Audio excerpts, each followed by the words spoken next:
Hi, my name is Michelle Hershey, and this is Eric. Can you say hi, Eric? Hi.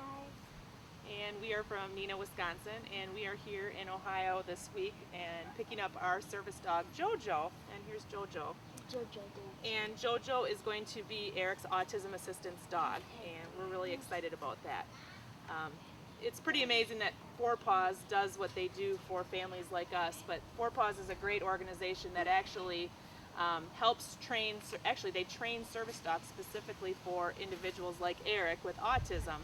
They also do seizure dogs and mobility assistance type dogs for people with physical disabilities, but what they can do for a family is just amazing. They can make things that are difficult situations just be so hopeful, and it can turn a child's life or a person's life around. It's pretty spectacular. So that's why we're here. And our story is pretty unique. Eric was diagnosed with autism at age 8, and we fought really hard for about 4 years with our doctors in our community, kind of getting the runaround. And we didn't really have anywhere to go to get help for Eric without the diagnosis. And last summer we finally got the diagnosis. And right away I tried to get every resource possible to help Eric with his disability. And I was reading the local newspaper and saw a story about a family in our community that had just received a Four Paws dog, and I knew it was for Eric. So that was last April, and throughout the summer we worked on getting the diagnosis, and our doctor wrote the slip that said, yep, Eric would do great with the dog. And Karen accepted us into the program last summer, and we fundraised and raised enough money to get her, and here we are. It's been almost a year, and yeah, it was a lot of work, wasn't it? Yeah, and Josh. And here we are with his dog, and it's amazing. We sent a video into Four Paws explaining what's important for a dog for our family, and they match us up perfectly, because you see these two when they sleep together at night, and it's like they were meant for each other. It's pretty spectacular. So we've been here doing just the general training, and we get to go home on Thursday, but she's doing great. She's already starting to do some behavior disruption commands, which would be like a touch or a nuzzle. And Eric has a lot of self-stimulating behavior, which sometimes other kids or other peers in his class think is different or odd. And rather than have him kind of be made fun of and things growing up, we thought the dog might be able to help kind of take some of those behaviors and change them. So she's working on some behavior disruptions to touch him when he claps or stims his hands. And so far we've had her do it a couple times without even me commanding her to do it. And with the reinforcing behaviors we're going to teach her, I mean, I hope someday he gets into his little behaviors and he's doing some of those odd things, and that she just goes up and naturally does it. And she's already proving she can do it, so it's pretty good. But we're excited. We're hoping the school will let him bring her to school, and it looks like they're going to work with us once we get back and they meet her. And I think that'll help with the socialization as well, because Eric does have a hard time making friends, and JoJo should be able to draw lots of kids in, because kids love dogs, so we're hoping that'll help as well. So it's kind of our story. So thank you, Four Paws. You've done great things. Hey, hello, my name is Amy Weasel. This is my daughter Chantel Weasel and my son Bryant Weasel. We are here at Four Paws For Ability to get my son a seizure support dog. We did our fundraising for the dog in a little over 3 months, and we are very excited to take him home and make him a new member of our family. Bryant began having seizures when he was 3 months old, and he was diagnosed June of 2006 with a rare chromosome disorder called Dravet syndrome. Bryant experiences all kinds of different seizure types. His most frequent seizure is a tonic-clonic, also referred to as a grand mal seizure. He was having seizures sometimes up to 5 a day, but most recently he started a new non-FDA approved medication, and his seizures are better controlled. He actually has been almost 3 weeks now seizure free, and we are hoping that Theo will be his new companion and support him during his seizure time and whenever he's not having seizures as well.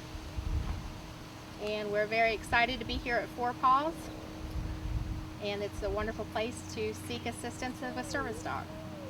Hi, my name is Magina, and this is my mobility service dog, Jaeger, and we're here on the grounds of Four Paws in Xenia, Ohio. Four Paws for Ability is an organization that trains different types of service dogs for people with different types of disabilities that are non-guide dog service dogs.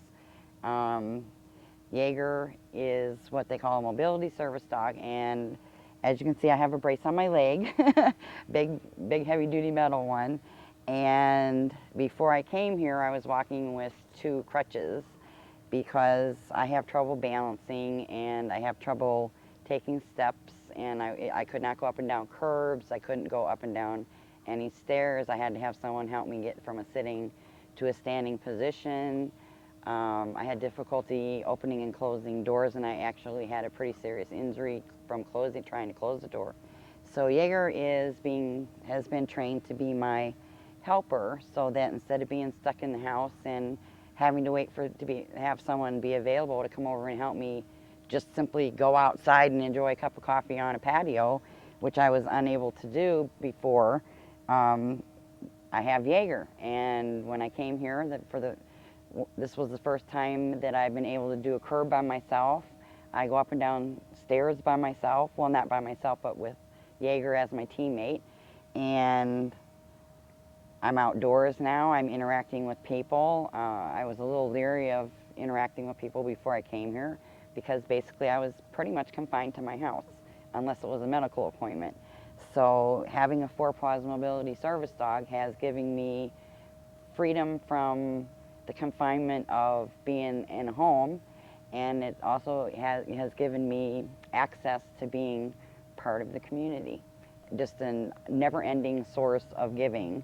And if there is a way to help a family to have a service dog, she's going to find a way for that to happen. Karen Shirk, they get puppies. Some of their dogs are rescues. Some of their dogs are donated through breeders. Other people donate dogs, and they're evaluated as they're growing up, and because they have to have a temperament that's suitable to be out working in the public. They can't have any aggressiveness. They basically they have to have the kind of temperament where they want to please people and they're approachable. So once they're being raised as puppies, they have a wonderful trainer here. His name is Jeremy, and he works with the dogs. They have a volunteer staff here besides other staff members that work with the dogs. And then they're brought back to the facility that we're at right now, where they're again working with Jeremy and his staff, and then during this whole process they're evaluated to make sure that there isn't anything that has come up that they don't want to see in a service dog. And then the dogs are matched with the applicants, and they're very careful about that. We all send in videos so that they can see what's wrong with us individually. They have a lot of families that receive autism dogs, so there's a lot of disruptive behaviors that go on, and by very specifically matching us with the dogs specifically for our own disabilities, they have a very high success rate with their choice of placements.